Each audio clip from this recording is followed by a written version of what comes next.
quarterbacks. You had the Raiders-Chargers. So I want to talk about that because I watched a lot of that game. So your takeaway, we've been saying this on our show for 2 or 3 weeks. Do you buy the Raiders? What do you make of the Raiders? Are they good? They beat Kansas City, or are they were outplayed by the Chargers? What do you make of the Raiders? I think the Raiders are a good football team. I think there's a couple of things that I think about when I think about the Raiders. If they can adhere to what they are, and what they are is a bully.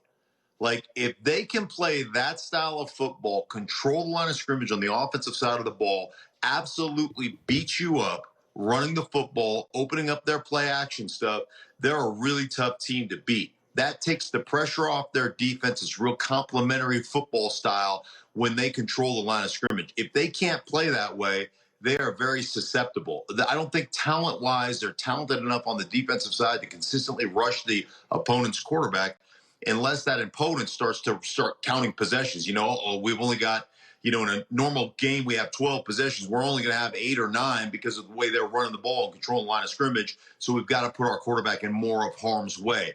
That's how they're built. If they play that style of football, they're a really good football team. They're a really tough football team to beat. By the way, it was amazing to watch Tua and Kyler. You got to see Justin Herbert live. Listen, he's big with a good arm. But what did you see with the Chargers quarterback beyond just he's big with a good arm? Yeah, I think that's coming out of college. Everybody talked about athleticism, a big kid. I absolutely hose. This kid can throw the ball. But I think what surprised me, or even what surprised a lot of the Chargers players and coaches, is his ability to be accurate and throw a layered football. His touch is exceptional. And I'm talking about touch and throwing over a linebacker in front of a safety, beautifully thrown, beautifully layered passes. His knowledge of the game, he's really done a good job of understanding pre-snap what teams are giving him, what they're in, and being able to dissect that and go out and cut up a defense. So I think he's exceeding everybody's expectations. And like I said, the touch, the layered nature of the throws, that's been probably one of the most impressive things that I have seen on tape. And I think the thing that has impressed his coaches with him is that ability. So I watched the Raiders-Chargers game next to the Arizona-Miami game, and I got to tell you, Miami, it's too bad you had to broadcast the other game because it was hard to keep your eyes off Tua against Kyler.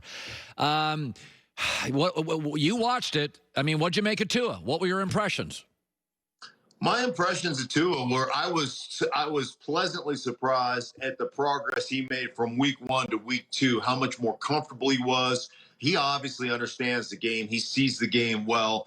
He knows where he wants to go with the football. He's very accurate with the football. I keep thinking about how these young quarterbacks are coming into our league and just really tearing things up, really understanding the game. And obviously the game has morphed into somewhat of a more collegiate style of football with all the shotgun and some of the spread stuff. But to watch Kyler Murray, to watch Tua orchestrate in the pocket, to do the things they do, and then have the ability to escape, to move around, to create, second window throws, to put the defense on its heels. It's just remarkable. Our league is in a really good spot with all the young quarterbacks playing exceptionally well right now. It's really funny. I was just thinking about that, Mark, as you said that. The NBA, because of the one and done, which most of the good players do one and done, so basketball players globally come into the NBA, and they've never been less ready to make a huge impact. College quarterbacks now, because they're doing all these 7-on-7 camps, have never come into the NFL more ready to make an impact. So, in this draft's a great example in the NBA. We'll probably have 2 guys that have an impact in the first year. It's just the reality of it. You go to college 1 year, you go to the NBA, you're 18 years old, you can't even drink at the hotel bar. So I'm with you. I look around the league right now, and I'm blown away by quarterbacks. And I want to segue into this. I watched Cam last night. He's pretty solid last night. But I think to myself, he's not quite as dynamic as these Lamars and, the Tuas and stuff and all that. And, he's never been the efficient kind of, Derek Carr, quarterback, Russell Wilson efficiency. What's the market for Cam Newton right now? What is it? I think it's a great question because obviously when he won that MVP, He was so athletically gifted, and he was such a threat as an athlete that, it opened up all those the play action stuff, the one-on-one stuff. There were probably 10 or 12 design QB runs, and he was so physically gifted. When things broke down, he just made plays and deserved that MVP that he won. He's had about an 8-game stretch there in 2018 under Norv Turner where he was really efficient with the football, throwing the football. I think from a market standpoint, that Cam has entered a place where he's going to be given opportunities, or he's earned opportunities, but he's going to have to go in and compete and try to win jobs. It's not just going to be one of those things where we're going to sign you to a long-term deal and you're our quarterback. We'll sign you to a 3-year deal, but you're a backup or getting backup money, and you're going to be given the right to either mentor a young quarterback coming in or compete with a young guy that we don't necessarily believe in. But I think that's kind of where he is right now, which, let's face it, there's a lot of guys that have lived a long time in the National Football League playing that role and have gotten plenty of times where they got to start and got to play a lot. So I just don't think he's one of those guys you're going to sign to a long-term deal and say, man, you're our quarterback for the next 3 years. Let's go win some ball games. I don't think that's where he is in his career anymore. Okay, so I got a lot of heat. It's unfortunate, but America picks on me. But whatever, I can handle it. So I said last week I didn't like Baker out of college. I didn't like Johnny Manziel out of college. I wasn't a big fan of the showboat and Cam. I wasn't a big fan of the silliness of Jameis. And I'm watching Drew Lock dance around, and I'm like, dude, can you get some W's? Like I'm over that. And they asked him about it. He was a good sport, but I'm like the last 2 weeks. I'm just like, he's been terrible in the first 3 quarters, and then mop-up time, he gets yards. But is there I just see this, and I know I don't want to be old guy yelling at clouds, but I do see this, and I'm like, can you win? Can you be good? I mean, Justin Herbert, I'd even let a little of that out, because you may not win, but you're really exceptional. How does that play in Denver? Yeah, I think there's a lot of new school, like, oh, let the kid dance. He won a game. I tend to be with you, kind of time and a place. Go earn that, and go play well. I mean, you have to understand that for 7 quarters, I mean, in Kansas City and then in against the Chargers, for 7 quarters, you were absolutely horrible. And then you put 1 quarter together where, hey, let's face it. You look at the Chargers, they gave up 2 touchdowns in 3 plays. Yeah. 2 touchdowns in 3 plays on a blitz against the run. They had a gap assignment failure, and Philip Lindsay takes it 60 yards or whatever for a touchdown. And then they had a blown coverage, and Deshaun Hamilton scores a touchdown. Like, that wasn't you guys being exceptional. That was the Chargers being awful, being the Chargers. And so there's kind of a time and a place aspect to that, kind of more old school time and place aspect. You got to be good.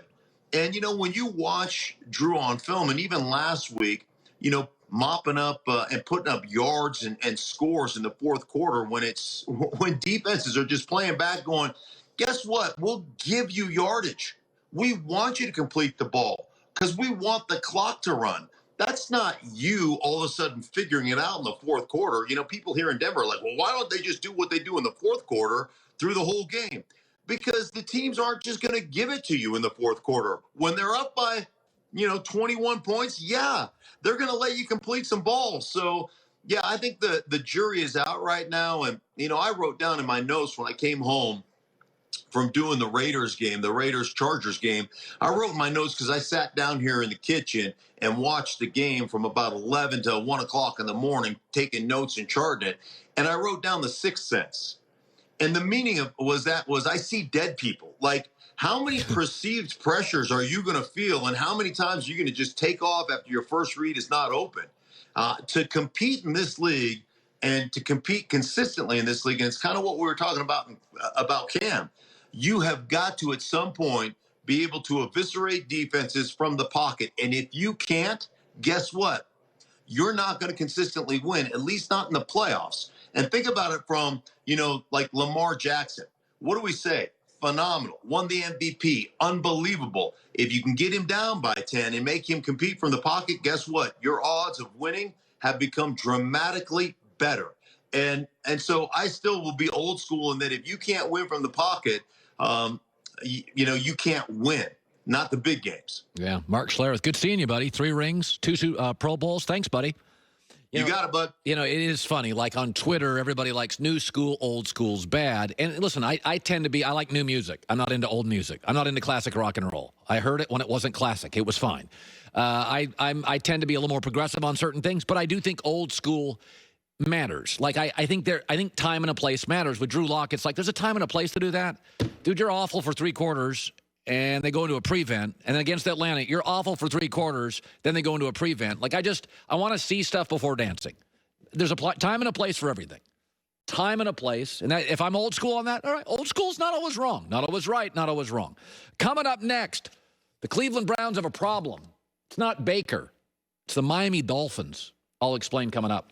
You ever feel like some companies, they give you a Cyber Monday or a Black Friday deal, but you wish they'd treat you better all the time? Like how about May?